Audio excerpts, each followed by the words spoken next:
జిల్లాలోని పవిత్ర పుణ్యక్షేత్రమైన అంతర్వేది శ్రీ లక్ష్మీ నరసింహస్వామి ఆలయం సమీపంలో ఏర్పాటు చేసిన మద్యం షాపును తొలగించాలంటూ స్థానికులు ఆందోళన చేపట్టారు.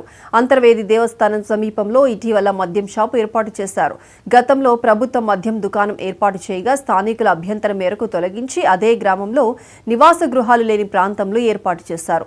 దక్షిణ కాశీగా ఉన్న శ్రీ లక్ష్మీ నరసింహస్వామి క్షేత్రానికి నిత్యం వేలాది మంది భక్తులు వస్తుంటారు. ఆలయ సమీపంలో ప్రధాన రహదారికి ఈ మద్యం షాపు ఏర్పాటు చేయడం వల్ల భక్తులు తీవ్ర ఇబ్బందులకు గురవుతున్నారు.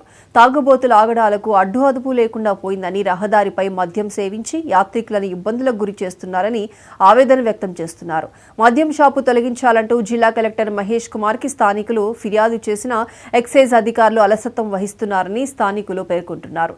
శ్రీ లక్ష్మీ నరసింహస్వామి ఆలయంతో పాటు మద్యం షాప్కి షేర్వలో కనకదుర్గమ్మ ఆలయం, కళ్యాణ మండపం ఉన్నాయని ఎక్సైజ్ అధికారులు స్పందించడం లేదని ఆవేదన వ్యక్తం చేశారు. తక్షణమే బ్రాందీ షాపులు ఎక్కడి నుంచి తొలగించి వేరే చోట ఏర్పాటు చేసేలా చర్యలు చేపట్టాలని, లేని పక్షంలో ఉద్యమం మరింత ఉధృతం చేస్తామని స్థానికులు చెబుతున్నారు. ఇక్కడ మాట్లాడుకోవడం జరుగుతున్నది. మరి ఇది దీనివల్ల గ్రామానికి చాలా ఇబ్బంది ఉన్నది. కాబట్టి తక్షణమే మేము ఏం చెప్పాం, ఈ సెంటర్లో కాకుండా వేరే ప్లేస్లో తొలగించి పెట్టుకోమని చెప్పాం. మరి ఇక్కడ వీళ్ళు దౌర్జన్యంగా మరి షాపులు నడిపిస్తున్నారు. కాబట్టి మరి దీంట్లో ఎక్సైజ్ సిఐ గారు, ఎస్ఐ గారు కూడా, ఎక్సైజ్ డిపార్ట్మెంట్ వారు కూడా మరి అమ్ముడుపోయినట్టుగా మాకు క్లియర్గా అర్థమవుతుంది. కారణం ఏంటంటే వారు సరైన రెస్పాన్స్ లేనే లేదు, 10 రోజుల వరకు రాలేదు.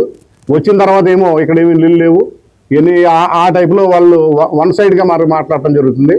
కాబట్టి దీని విషయంలో సరైన నిర్ణయం తీసుకుని ఈ షాపు నుండి ఇక్కడ నుండి కనుక తొలగించకపోతే మరి ఇంకా ఉధృతంగా మరి ఈ ధర్నాన్ని ఇంకా మళ్ళీ కొనసాగించవలసి ఉంటుంది.